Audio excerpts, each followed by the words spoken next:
and Valamont's the man at 57 usually. So this is a nice opportunity for Bubba. Troy Sunderland is on headsets. Troy, again, Dan Valamont, but Bubba Jenkins up to where he was a year ago. He is. We wanted to give Dan an opportunity to rest a little bit this weekend, and you know, we're fortunate that we have some good, talented kids in there. Obviously, at 149, we went with Jake Strayer tonight.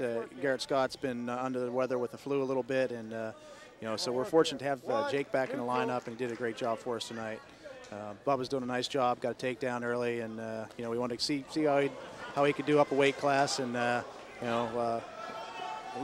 As Ken said, you know, 149 is really one of the deepest weight classes there is in the country this year, and so for Bubba to be able to move up to 157 and give us a good go here tonight. Looks like he's going to be in a little cradle situation right now, so he's got to be ready to go here. Come on, Bubba. John Mangini of Hillsborough, New Jersey. There we go. There we go.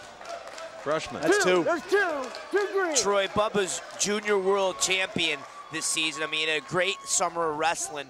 Can you speak to the benefits of having that summer program and the freestyle development you guys are doing with your athletes in the off season? No question. You know, to be successful at the level that we're competing at here, Division I, and try to win a national title, the kids got to make a commitment year round, and we're fortunate to have you know, a lot of opportunities for our kids to travel. We took 9 of our guys to Romania this summer for a tour over there, and then with the younger kids, Fila Juniors, Bubba was able to make the Fila Junior World Team and obviously win that world title over in China. So all those things that the coaches he's around at the training centers and the coaches he was exposed to on that tour, you're just certainly beneficial in a lot of ways.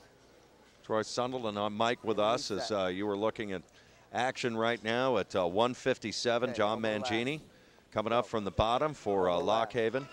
Last week we talked Michigan State. I think you were a little concerned with focus a little bit.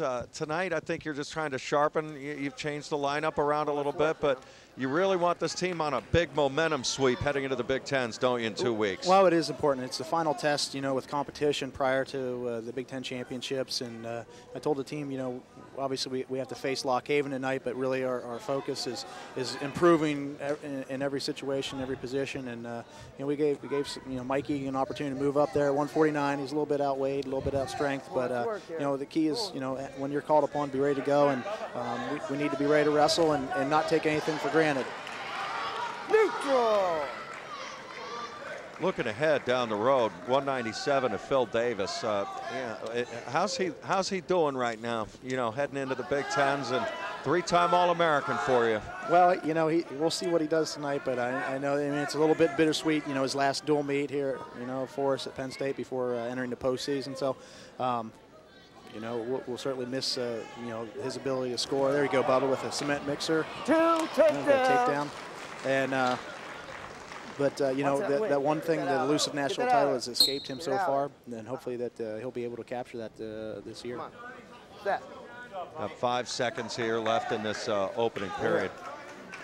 Where do you like Bubba Jenkins? Is this something you're exploring tonight, or are you going to move him back down possibly? No. Actually, I mean, he weighed in at 149, so it's not really a matter of resting. But you know, just with the personnel and a lot of different things with you know, some minor injuries, guys bumped up a little bit, guys a little bit under the weather. We felt this was the best matchup, you know, with our personnel.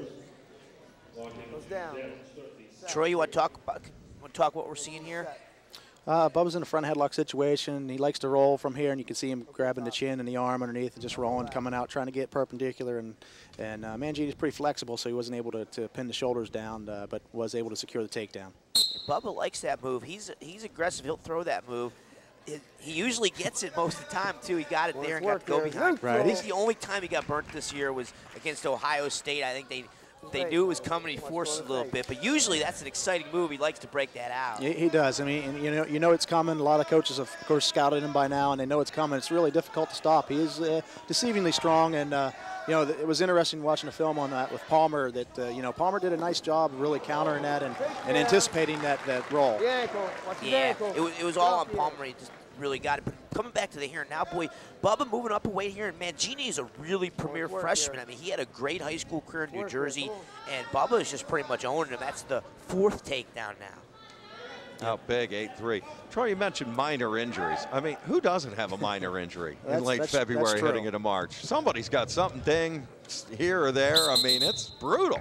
Exactly. And you know what, kind of being a little bit on the cautious side tonight. You all right? You need time? Need some time here? We didn't want Dan to get out there and then potentially make something that's not too big of a deal, something worse than what it is if he got tweaked a little bit more. So we want to give him a rest, and I think it'll be good for him in the long run. Not sure what happened out there. Anybody? No, not really sure. It looks like maybe every third bumped heads or hit heads. Yeah, I don't think he got poked in the eye or anything like that. How we doing? Bubba's going to catch his breath and come out here really aggressive and tenacious. You got to figure he is very explosive when he's on. When he can pace himself and use his anaerobic capacity just to explode a few times in the match. He really got some big point scoring abilities. He definitely does. I mean, the match with Lang down out at Northwestern was one of the most exciting first periods I've seen in a long time. Those hands and knees set. Okay, don't move. Go ahead, elbow elbow score last. on the screen. You're looking at Penn State pulling away with Lockhaven, still in the thick of things. This was a match where Lockhaven would have liked to have. I mean, Penn State chose to bump up. They felt confidence in Bubba Jenkins' ability to handle Mangini, and it's shown to be a true move here so far along the way. Bubba's out to a big lead. Has Bubba really tapped totally into all of his potential, Troy? I mean, there's still a long way to go with this young guy, isn't there? Yeah, he's definitely, I mean, with the athletic ability and his explosiveness, as Ken alluded to, and just he has deceiving strength. He's got a lot of skills and a lot of gifts. And once he makes a commitment, completely with the whole 100%. I mean, he's the sky's the limit. I mean, in terms of freestyle and world and Olympic teams after college. Yeah, he's so explosive. That's the difference. Freestyle matches are 4 to 6 minutes, depending on how the score is, whether you dominate them in 4 or not. But the college matches, you got to be conditioned aerobically. You got to be ready to go the whole 7 minutes. And that's, Troy, what are you doing with Bubba to get him ready for the Big Ten NCAA so he can go over and over, match in, match out, and go those whole 7? Well, we're obviously working on the conditioning skills to get that, for him to peak. We're going to change it up a little bit. We've tried to keep our guys a little bit fresh by changing the routine a little bit this past week. We're actually going to give them a couple days off to recover, let their body heal a little bit more, but then we're going to crank it up and get into our postseason. Peak prime for the Big Ten championships. Yeah, and as Coach Sunderland was explaining, the goal was to get Bubba to peak and prime at the end there. You saw that amazing duck under. I mean, such speed, level change. That's what you want to do. And here we see another good scramble. Bubba working. Heavy hips. Working again. Coach Sunderland. Break the lock. Break the lock. Keep coaching, Coach. Sorry. We want to hear it. You hear Coach Sunderland in the background. Chest high. Let's go. Spin. Reversal. There we go. And Bubba listens to directions carefully.